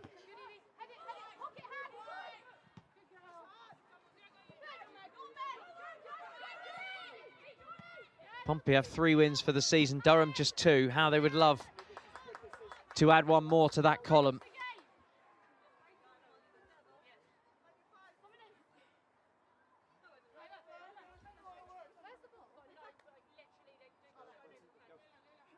Pompey have got a really big week next week. Well, as a club, they play Ipswich twice. The men's team play Ipswich at Fratton Park on Tuesday night, and then the women do battle against Ipswich, bottom of the table, next Sunday, which feels like a whopper.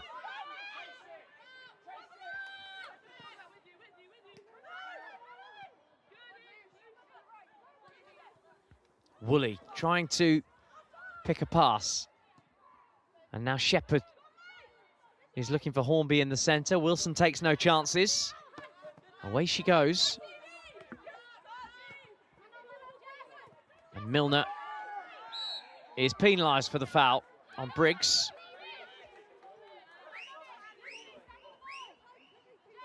Game's just becoming a little disjointed again. There is a sense of desperation in the air.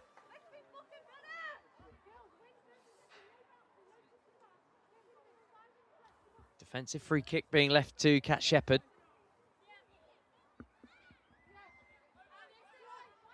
Joined Durham in the summer from Sporting Lisbon. First time she's seen the sun, I think.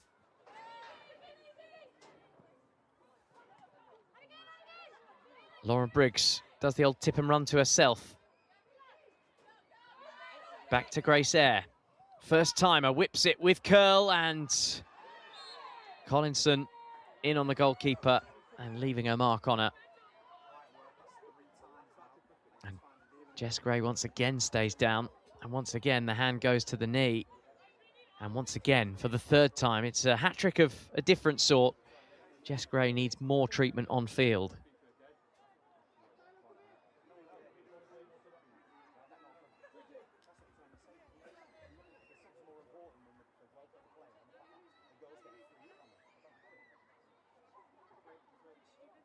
Here's the replay. Eyre with the first time cross. Had a good amount of curl on it, and Collinson just turning her back into Gray. They can be sore ones. Hip to side. And Durham making a late change. Lauren Briggs, who is standing right there, ready to go off. Coming off for the huge experience of the club captain, Sarah Robson, who is a centurion of international caps with Northern Ireland. 38 years young now, Sarah Robson.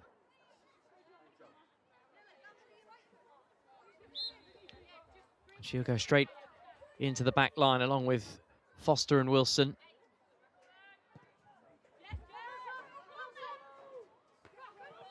So the clock's gone red. We're into the added time, and we are being told there's 8 minutes to be added on, which is plenty enough for either of these sides to go on and find a winner. And Portsmouth looking to go about it quickly. Jazz Bull has continued her run. Decent cross as well. Hornby was looking for it, but it's just behind her. Ball is not cleared. Shepherd has nudged the defender to the ground. Gets the ball back from Barker. Good cross. Hornby's under it. Ball is still loose. And the whistle is gone for a high boot. Sarah Wilson headed through the foot and the ball to get it clear and wins the free kick.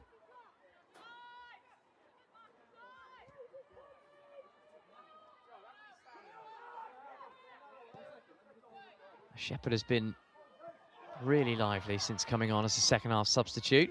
Here come Durham down the other end though. And the tackle is made and the penalty is awarded.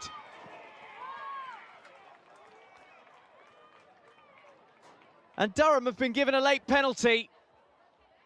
And it seems like everybody cannot believe it. Hands on heads from Cohen, Bull, Humphreys.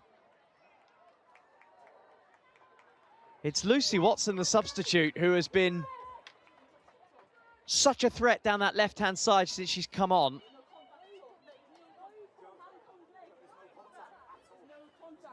Long ball forward from Foster. She's got that in the locker.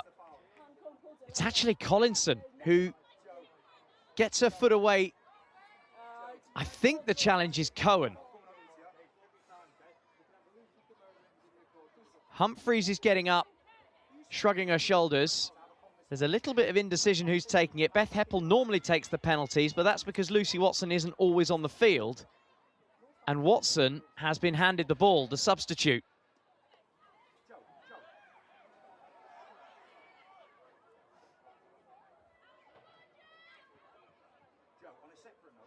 It is looking like being Lucy Watson. Everybody is being ordered outside the area, outside the D. And Jess Gray was just trying to get in the head of the Durham penalty taker. Well, we've had 3 minutes of a potential added 8 at the end of the 90. Durham haven't won in months.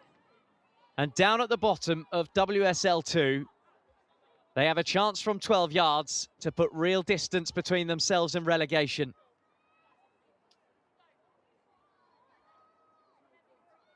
Watson is ex-Chelsea, up against Gray. And she's bagged it. What a penalty that is. Absolute top bin, finger to the ear. Well, no wonder Beth Heppel handed her the ball. If she can take a penalty like that, you can take them all day long. And Durham have left it late in the game. Pompey may well question the decision to award the penalty, but once it's awarded, Lucy Watson made no mistake from 12 yards. Well, this will sting Pompey. Collinson won the penalty, and Watson took it. And this is absolutely dispatched. Look at that. Great scenes of celebration for the Wildcats. And they might be in again here because Collinson has run through and Gray, bravely, has beaten her to the ball and been wiped out in the process. Well, this is brilliantly brave goalkeeping from Jess Gray. At the shape of the game, 2-1 down, 4 minutes left on the clock. Simply could not risk being second to that ball.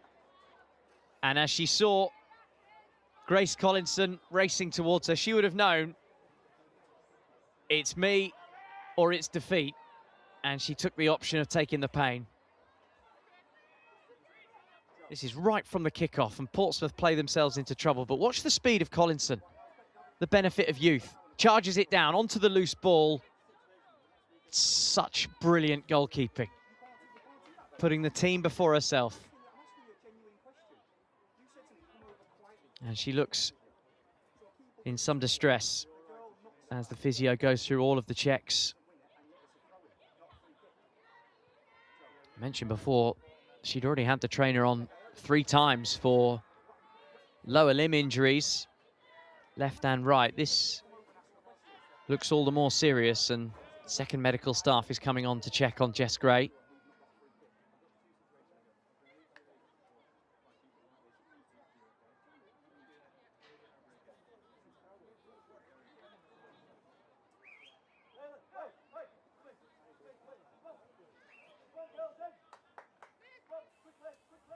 So while she receives treatment, there is a chance for the 2 managers to bring their players in, and that is the opportunity that Adam Furness is taking. The huddle has been called together for the home team, who have their noses in front. And as things stand, with Sheffield United currently drawing against the leaders Charlton at half-time, Durham are climbing a place up to 9th. And more importantly, 7 points clear of Ipswich in the relegation place at the bottom of the table. This could be the biggest day in Durham's season. Let's take another look at the penalty that currently separates the sides. Grace Collinson has made such a difference for Durham off the bench. She won the penalty, and Lucy Watson took the ball off Beth Heppel, and that doesn't often happen for Durham. And when you see the way she dispatched the penalty, you understand why.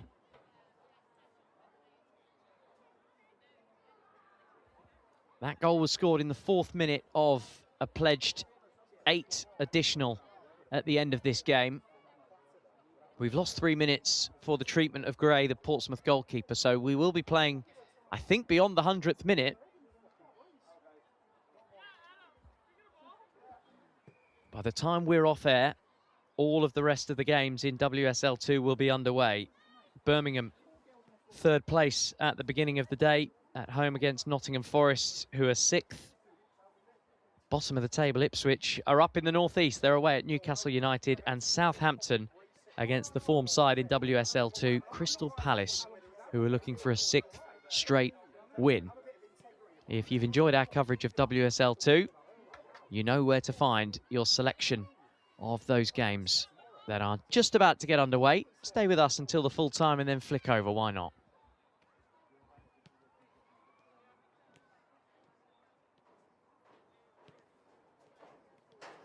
So just a recap of the action, 0-0 at half-time, and I've got to tell you, it was very 0-0 at half-time this game. There was a couple of really good chances for Durham before the break, both well saved by Gray, both back-to-back. Firstly, denying Abby Jones' header, and then recovering to clutch on to Mariana Speckmeyer's shot that went into the turf but had to be dealt with.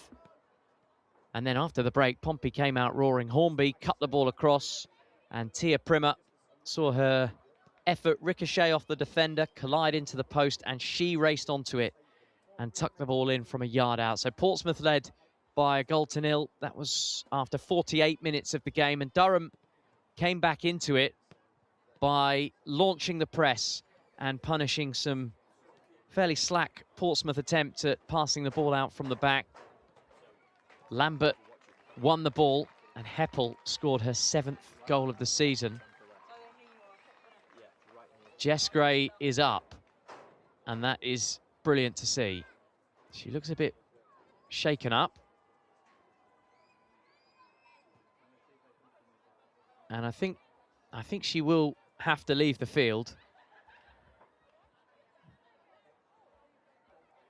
We wish her absolutely all the best. Head injuries, neck injuries, you can't take too long over the precautions with this, and she's had a tough afternoon on the injury front, Jess Gray. So just to bring you back up to speed, that was 1-1, and as we headed into injury time, it looked like that's how the game would end, until Grace Collinson ran through, won a penalty under the challenge from Cohen and Humphreys. Not clear which of them it was that the referee deemed to have committed the foul. And Lucy Watson slammed in an Alan Shearer-style penalty. Bang into the top corner, unsavable. And that is the shape of the game as we move beyond the 100th minute.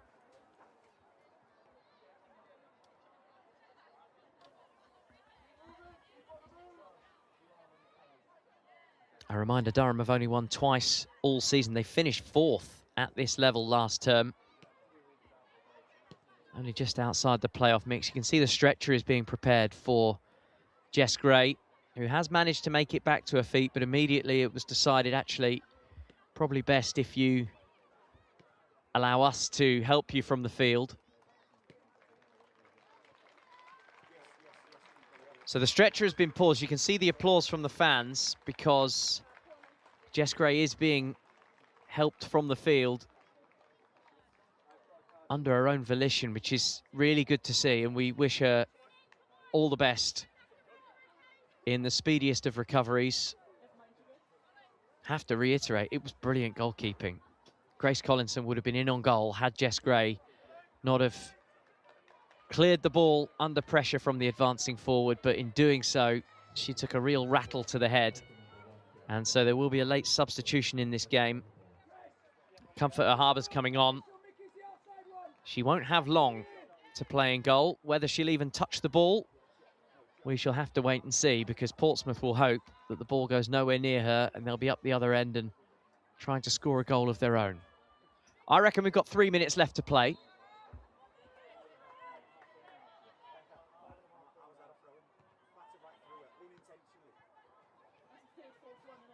So how will that interruption impact both of these sides?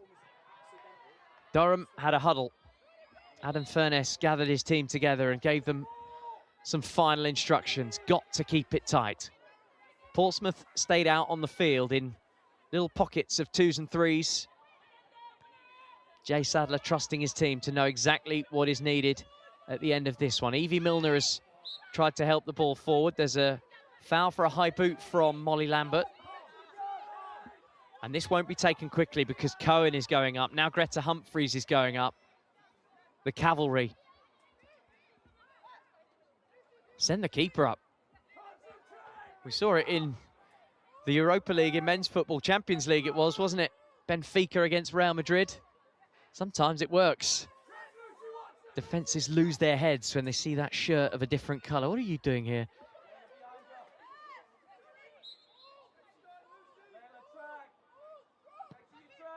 Barker sends it forward. It's a Pompey head.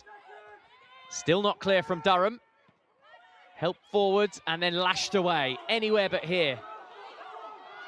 And now Collinson, who has been a breath of fresh air in this second half, is advancing on the penalty box. She's already won one penalty. Cuts the ball back and it's well stopped by the feet of the substitute goalkeeper. And Collinson herself has gone colliding into the advertising hoardings.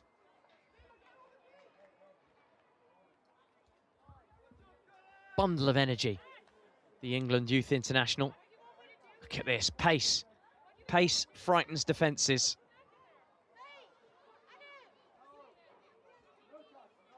And yeah, whack. There's a good advert for the advertising board there. Good placement. Proudly supporting Durham Women FC and local trades. They might need to fix that board because Grace Collinson went into it so hard, but she's okay. Watson may well be the match winner, trying to keep the ball in the corner. Throw into Durham. 104 minutes on the clock. Don't often see it.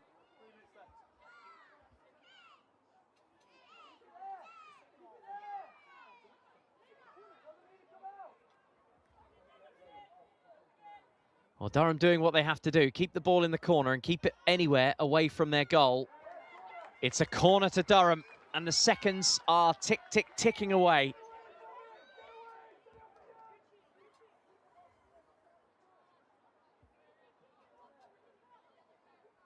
They can smell it. They can almost taste it. Good strength from McFarland. This time the throwing goes the other way. Is there time for Pompey?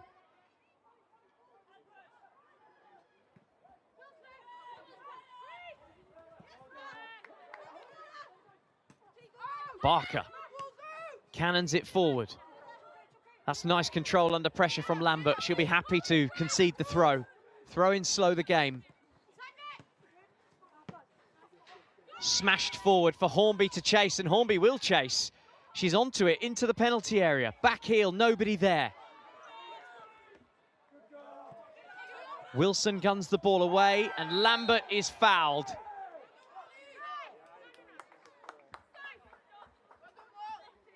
Sophie Barker conceding the free kick. This is really good work from Molly Lambert, just keeping the ball in play, riding the challenge and buying the free kick for her team.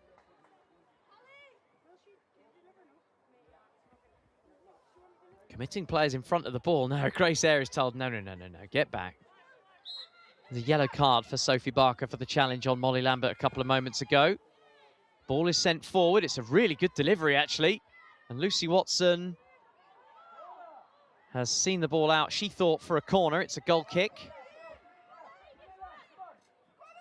106 on the clock.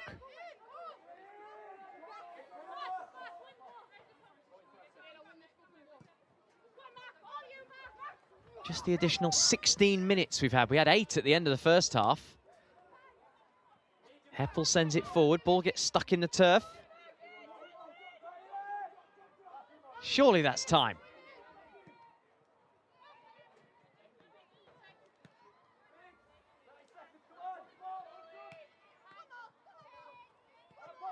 "24 minutes of added time across the two halves. Might charge a bit of overtime on the invoice. Eyre has felt a push in the back. Play continues though. Shepherd. Now Milner. Surely not for Pompey. Milner cuts the ball in play. It's hooked away. And the whistle goes to the lips, and Durham have held on for the win.